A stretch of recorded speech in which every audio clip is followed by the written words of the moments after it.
Tudo bem? Uma ótima estratégia para uma guerra? Aí, a Luz falou que não. Gente, tenho certeza que a estratégia estava pronta e Deus foi lá e mudou aquela estratégia. E praticamente, de uma questão de guerra, o muro, ninguém em Jericó, ninguém entrava, ninguém saía, uma questão impossível. A estratégia era praticamente uma, como fala quando as pessoas vão atrás de, que é uma, não é romaria, como que é? Procissão. Algo religioso ali, né? Mas nada que lembrasse uma guerra. Ou que a gente pudesse crer que aquilo fosse realmente dar certo. A não ser que você tivesse muita entrega. Muita fé. Para que aquela estratégia seria a estratégia correta para conquistar a cidade. E nisso tudo, uma aplicação que me vem, que eu queria compartilhar com vocês, é que nesse aspecto todo, Josué, ele foi um homem destemido. E eu fiquei procurando uma palavra que pudesse caracterizar Josué nessa situação, e a palavra que me veio foi essa. O que é uma pessoa destemida? Não tem medo. Mas, ao mesmo tempo, eu vejo ali que houve uma entrega, porque não era só não ter medo. Ele creu em tudo o que o Senhor colocou para ele fazer. Em toda a orientação, como diz lá em Josué 1, Josué seguiu. Se a gente for olhar um pouco para outras pessoas na palavra de Deus, o profeta Elias, também quero tomar café com ele um dia. Se Deus quiser, vai dar tudo certo.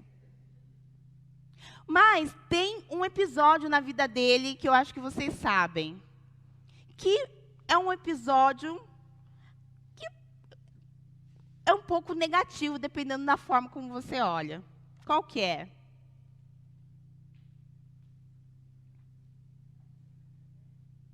Ouviu uma caverna aí? Elias era um profeta, era um profeta. Ele é citado lá no Novo Testamento, em Mateus, ele é uma referência. Mas em um momento da vida dele, ele foi para onde? Para uma caverna, fugido de um contexto de que uma mulher má disse: eu vou te matar. Depois que tinha acontecido algo miraculoso, que foi descer o fogo do céu. Outro aspecto de uma outra pessoa, Gideão. Como que foi, Gideão? Cadê as facilitadoras aí? Gideão, a hora que recebeu o que ele tinha que ser feito, ele foi lá e fez, Léo. O que ele fez? Pediu um sinal. E primeiro, eu acredito que ele não acreditou em nada. E depois foi pedindo sinais. E olha, eu vou falar para vocês, não há nada de errado com esses homens, obviamente. Também quero tomar um café com o Gideão. Mas, veja, eles receberam uma orientação de Deus e eles tiveram medo. É muito provável que eles tiveram medo. E ok, Deus usa a gente mesmo com medo. Deus trabalha na nossa vida mesmo com medo. Deus é Deus, gente. Ele não vai deixar de trabalhar na nossa vida apesar do medo.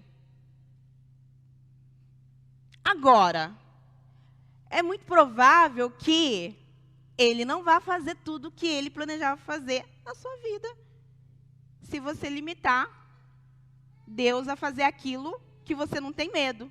E não mexer naquele lugar que você tem.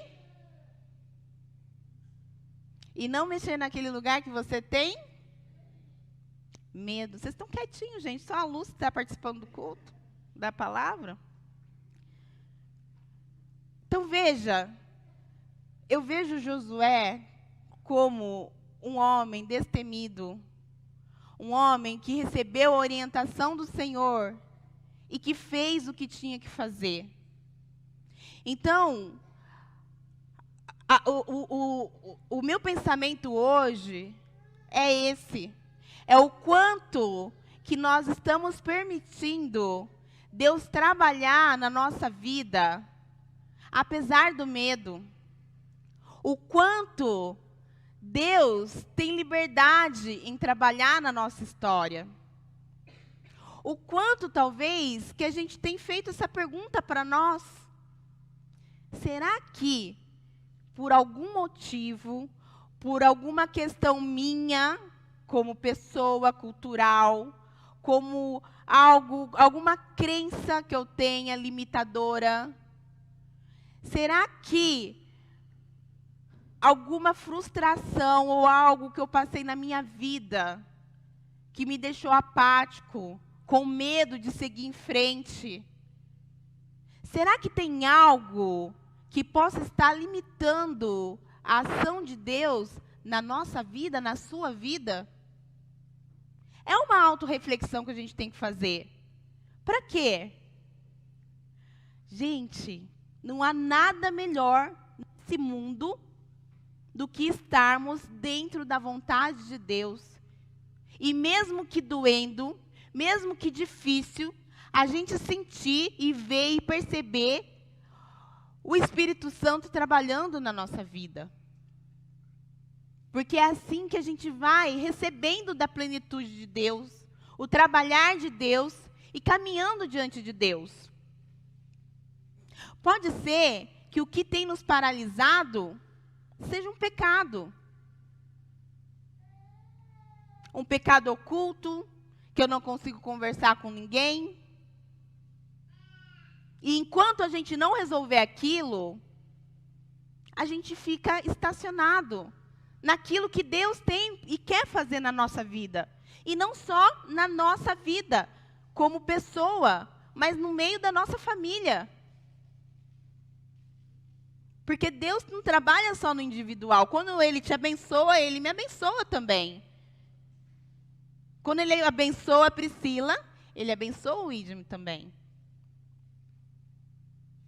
Então, como Josué, precisamos ser destemidos e receber da mensagem de Deus, sem duvidar e crer. Agora, se temos um pecado, se temos algo, obviamente limitador, que está ali na nossa frente, e que a gente não consegue transpor, é muito provável que nós não estamos conseguindo crer na palavra de Deus. Porque a palavra é clara em tudo que a gente deve fazer. E foi isso que Josué não fez, não crer. Não, ele fez o contrário, ele creu. E por isso ele fez o que tinha que fazer. E por isso que ele seguiu a estratégia de Deus, da loucura. Mas que estratégia é essa? Loucura. Mas que ele seguiu, porque cria em Deus. O que será que na palavra de Deus, para a gente, é loucura ler e que a gente não tem feito? Ai, mas é muito difícil.